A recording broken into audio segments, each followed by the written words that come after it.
李长寿操控着纸刀人快步走了出去。众人与敖乙的神念只见，这一身白袍的老神仙扔出了数颗碧绿的珠子，随后便是一阵诵经。摄魂珠改良持久版，其内残魂可以存留数月，也可以直接抹去。几道流光钻入这几颗摄魂珠中，那是这条鼻恐龙的残魂，也不知道里面是否存在有用的残碎记忆。海神庙里里外外先是安静了一阵，随后便传来了凡人女子的惊慌尖叫声，各处陷入了混乱。刚才那是……对方应该就躲在暗中观察，接下来会登场的龙族高手，如果不是你醒过来的，记得稍后都要暗中查一遍。敖乙立刻点头答应，而后李长寿又沉吟两声，稳妥起见，将后面可能会发生的情形与敖乙大致说了一下。似乎是为了配合李长寿，他这边刚讲完，空中就传出了阵阵的龙吟。安水城风云突变，一片片乌云在空中汇聚，雷霆横空。海神庙前，那些凡人已经是陷入了慌乱。海神庙众神是极力的维持秩序，组织他们有序撤离，甚至不惜将海神庙的院墙一拳轰开，只是为了避免发生踩踏事故。这是李长寿早就定下的海神庙应急抢险守则。若是因为混乱而给自己平添业障，那当真是太不值了。乌云裂开了几条缝隙，数条苍龙飞出，化作人形，落在海神庙主庙前，却是两男一女，都是中年面貌。一人扮黑脸，大喊：这里怎么回事？我龙族为何惨死于此？那女子扮白脸，皱眉道：此事当时有别情，不可妄下定论。还有一个假装客观公正，却暗中带节奏。有一说一，此地应该没有这般高手，莫非是谁在暗中算计？哼，只不过终究是发生在海神庙中，海神庙的主事者能否过来给个解释？敖乙听得暗自恼火，这情形跟教主哥哥刚刚推断的几乎毫无二致啊。而李长寿嘴角一撇，感觉对方整体的演技水平实在是太差了，连尸体都不去看一眼，就直接开始讲条件了。按洪荒演员自我修养一名著这本书所提供的理论，哪怕对手演技再差，都不能影响自己的演技发挥。于是呢，这老神仙皮纸道人含笑走了出去，接下来便是漫长的扯皮。若非李长寿的留影球背得多了一点点，又从此事最开始就拉着敖乙暗中观察，今日之事还真是容易被对方给带了节奏。李长寿也是有意培养敖乙，一边与这三条龙扯皮，一边等待后续事情的发展，又问敖乙一声：义兄，这件事你悟到了什么？敖乙此刻已经是怒气太多，怒气槽直接炸了，反而冷静了下来。这小龙太子苦笑几声，清秀的面容之上带着几分失落。我龙族不绝，早已被对方渗透至此，此三龙尽可杀矣。李长寿淡然道：人为财死，鸟为食亡，龙也一样。龙族之内等阶森严，全凭血脉定身份高低。有一些底层的龙族，哪怕是得了修为宝物，有了实力，却在族内得不到应有的地位。教主，我也曾思索此事，但龙族早已固化。敖乙轻轻叹了一声，眼底带着几分落寞。我曾谏言父王革新族内族规，重用有才有能的族人，父王却只是闭着眼躺在宝座上，并未回答我什么。你父王所见比你我都要深远，你当好好思索，凡事三思而后行才是。先不提这个了，接下来你想如何处置此事？敖乙冷然道：查，将这三龙背后势力揪出来，一查到底。错了。教主，莫非不查吗？查自然是要查的，但不是你这般莽撞的去查。你稍后便给自己父王传信谏言，不用提其他事，就提一个字。什么？稳。敖乙顿时有些不明所以，李长寿的心底轻叹了一声，只能多费一些口舌，手把手地教敖乙如何求稳，如何算计。现如今自己身边这几个法宝人，那几个好友，相对来说最能让李长寿放心的，反倒是稳化后的九巫师伯。灵娥不算在法宝人的行列内，李长寿也不会让他轻易涉险。单房之中，一人一龙相隔半丈而坐，各自闭着眼睛，口中不断的对话问答。安水城中混乱还在持续，还好没有伤到凡人。等敖乙喊来的2位高手抵达此地，一名龙首老者，一位背着龟壳的老龟丞相，暂且将此事压了下去。他们将尸首收起，对海神神像做了个道衣赔礼，在李长寿纸刀人的手中取走了2颗生影珠、2颗摄影珠，匆匆告辞离去。待龙族众高手飞走，海神教主庙难得在白天清冷了一次。熊布汉吆喝一声：鸟柱，出来擦地了，把这些龙血好好洗一洗。他话音刚落，就听到了自家海神在他心底传声，仔细叮嘱后事如何处置。一则崭新的海神小故事，海神庙内祭斩银龙，很快就会在安水城中传开，并会迅速在南海沿岸区域广泛的传播开来。算计归算计，香火功德基本盘自不能受影响。单房中，敖乙去了角落，正对龙王传信，解释着刚才李长寿传授的套路。李长寿却在思考，接下来按照他跟龙族核心高层定下的剧本，龙族和海神教的矛盾会越来越大。海神教将会暂时失去龙族的庇护，对外威慑力有所降低。虽然此时西方教的注意力都集中在龙族的身上，但是也不能不防着他们。搞一点唬人的东西吧。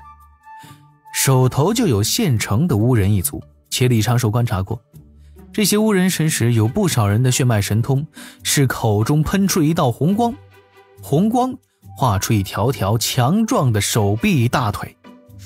要不搞个12都天神煞小阵？最重要的是气势要足，到时就让神使们挨个大喊：我来组成头部，我来组成左臂，我来组成臀部，这场面一定是相当的霸气且欢乐。安水城斩龙事件发生半日之后，黄昏时刻，敖乙已经调整好了心境，将能做的都做了，也将自己教主哥哥叮嘱的方方面面与自己父王详细言说。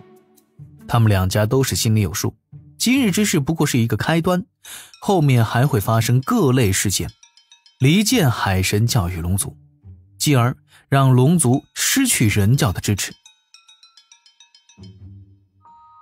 看敖乙有些闷闷不乐，李长寿提议道：咱们在山中走走，去给他们找几只灵兽烤了，送去做个晚宴。敖乙勉强一笑，心事重重地跟在李长寿的身后。2个人离开丹房，朝着灵兽郡而去。李长寿将话题带到了道侣之事上，敖乙很轻松的就被转移了注意力。等他们架起烧烤架，在林间开始烤肉，又听一缕歌声自湖边传来：匪我思存，匪我思解，美玉存兮，之子于归。这是鲛人公主在一展歌喉，歌声柔美动听，又似能抚平人心中哀愁，让人不自觉沉入其中。李长寿倒是专注于烤肉，并未被这歌声影响到心境。少顷，就听风中传来几声笑语，久久说的是：这就是你说的不太会。熊灵力倒是老实：还想听，可以再来一段吗？姜思儿道：让各位见笑了，若有琴声为伴就好了。小事。灵娥淡定的一笑，随手对着侧旁一点，2只纸人化作2名女子，拿出了琴、箫、鼓。不多时，草屋中传出了曲乐合奏，鲛人歌喉再次展露，与乐声相融，在小琼峰上缓缓流转。隔壁草屋中，站在窗前的齐元负手而立，那双老眼带着几分感慨。偶然路过小琼峰附近的门人弟子，也被歌声乐声所吸引了，在云上驻足，静静聆听。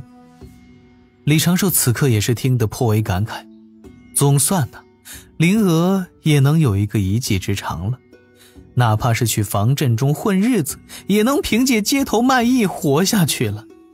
这一块灵石最起码能听3段。片刻后，歌声化作了笑语，小琼峰外驻足的人影也各自散去。李长寿与敖乙用仙力拖着已经做好的烤肉，飘然去了草屋前。几个人就在湖边架起了矮桌，摆好了酒食。灵娥又去做了几个菜，习惯性地处理了2条梨尾，1条红烧，1条水煮。但是灵娥把菜端上来时才发现，鲛人族好像也是那个，然而灵娥也是多虑了。2条鲮鱼，姜思尔吃的是最欢快的，对灵娥的手艺丝毫不吝啬赞美之词。一场晚饭笑闹之间就到了深夜。久久招呼着开始搞一些小琼峰的保留项目，将斗大神、模拟先生、豆豆兵搬了出来，让敖乙和姜思尔这一对准夫妇目不暇接。3日欢宴，敖乙与姜思尔依依不舍地告别。对敖乙而言，如今并非可以随心玩乐之时，龙族正临困境，他这个二太子又岂能在此地偷闲？本是定下半日就走，玩耍了3日，已经是让敖乙坐立不安了。敖乙临走前，李长寿又给了他几个五彩斑斓的锦囊，这次是正经的锦囊。李长寿叮嘱敖乙在哪般时刻才能打开哪种颜色的锦囊，其内有应急之策，而这几只锦囊所提供的计策，就会把龙族引向天庭玉帝求援的路径。灵娥和姜思二倒是真的混熟了，渡仙门山门前，两女依依惜别，姜思二1步3回头的眺望，灵娥也是不断的挥手。灵娥突然道：师兄，我们要不要给他们一些回礼？放心。李长寿嘴角的笑容颇有深意，都已经备好了。那姜思二赠灵娥前世泪，李长寿也赠给了敖乙毒龙酒和雄心丹。前者似乎没有效果，但是后者，这是小琼峰良心出品，药效自然有保障。待敖乙的蛟龙车驾消失在天边，李长寿带着灵娥对守门仙人做了一个道揖，这才是驾云一同回返小琼峰。